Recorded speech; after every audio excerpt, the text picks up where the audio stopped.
Hello friends, स्वागत है आपका आपके अपने लीगल चैनल सोच पर प्रहार में।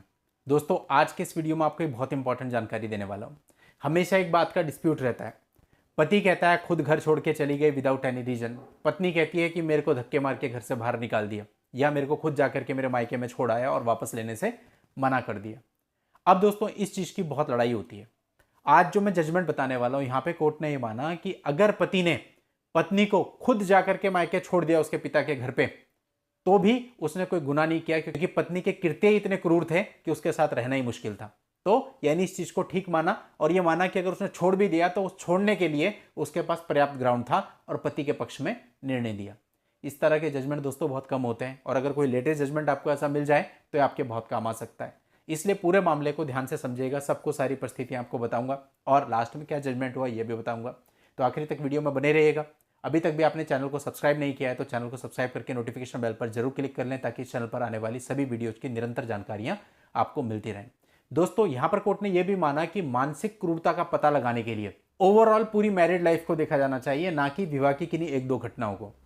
अब इस मामले के तथ्य ये थे कि 2015 में दोनों पक्षकारों की शादी हुई थी और 2019 में पत्नी ने घर छोड़ दिया था। हालांकि दोनों के बीच में एक समझौता भी हुआ था कि अलग रह के देखेंगे, लेकिन वो भी कामयाब नहीं हुआ और फाइनली 2019 से दोनों सेपरेट हो गए। अब पति ने अपनी तरफ से क्रूरता के आधार पर फैमिली कोर्ट में एक तलाक की याचिका दायर की थी, जिसके आधार पर फैमिली कोर्ट ने तलाक की डिक्री उसको ग्रांट भी कर दी थी। अब जो पत्नी थी वो इसके विरुद्ध अपील में हाई कोर्ट में आई थी। यानी हाई कोर्ट ने इस मामले को देखना था कि फैमिली कोर्ट ने जो तलाक की डिक्री पति को ग्रांट करी है वो ठीक है या नहीं, या उसमें इंटरफेयर किया जाना चाहिए। अब पत्नी ने यहाँ पर आरोप लगाए थे पति पर, ये किया वो किया, दहेज मांगा, प्रताड़ित किया, मारा पीटा, जो जनरल आरोप होते हैं।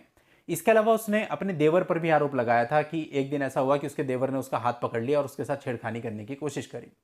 लेकिन हाईकोर्ट ने माना कि पत्नी ने जो भी आरोप अपने पति पर लगाए हैं या फिर अपने देवर पर भी लगाए हैं, उनमें से किसी भी आरोप को साबित करने के लिए उसने कोई भी साक्ष्य पत्रावली पर नहीं दिया है। अब बात आती है कि मेरे पति ने जो है खुद ही मेरे को जाकर के मेरे माता पिता के घर के गेट पे छोड़कर आ गया।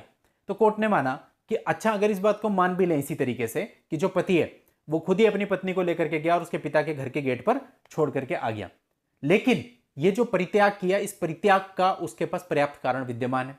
क्योंकि अगर देखा जाए तो पत्नी के जो कृत्य हैं वो पति के ऊपर इतने ज्यादा क्रूर हैं कि उसके साथ रहना ही नामुमकिन है, उसके साथ रहना संभव नहीं है। इसलिए आप उसको परित्याग का दोषी नहीं मान सकते, बल्कि उसके पास परित्याग करने का एक प्रॉपर रीजन विद्यमान था।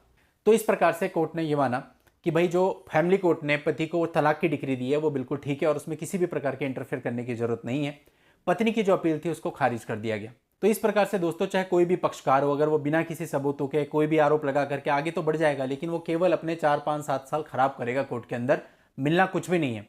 बाद में क्या होता है, जब जजमेंट्स आते हैं आपके खिलाफ, सारे जजमेंट सारी वेबसाइट्स पर डाले जाते हैं, जितनी भी हाई कोर्ट्स हैं अपनी अपनी साइट्स पर ये सारे जजमेंट अपलोड करती हैं, अपने अपने जो यूट्यूब चैनल है हाई कोर्ट्स के अपने, उन पर इनकी प्रक्रिया भी कई बार जो है अपलोड की जाती है। बाकी आम पब्लिक के लिए भी वो जजमेंट अवेलेबल होते हैं कि उन जजमेंट को कोई भी निकाल सकता है, पढ़ सकता है, उसकी एक्सप्लेनेशन दे सकता है। तो इससे क्या हुआ, इससे केवल आपकी बदनामी ही तो हो रही है। तो दोनों ही पक्षकारों को यह सोचना चाहिए कि इस प्रकार से मतभेदों को लेकर के अपनी जगहसाई कराने के बजाय, अगर आपको साथ में नहीं भी रहना तो उसको आराम से सॉर्ट आउट कर लिया जाए, ना कि एडमेंट हो जाए कि नहीं जी मैं तो डाइवोर्स नहीं दूंगा या मैं तो डाइवोर्स नहीं दूंगी। एक रिश्ता होता है और पता चल जाता है कि अभी सीमा के बाद अगर एक आदमी साथ नहीं रहना चाह रहा तो आप उसको जबरदस्ती बाउंड भी नहीं कर सकते।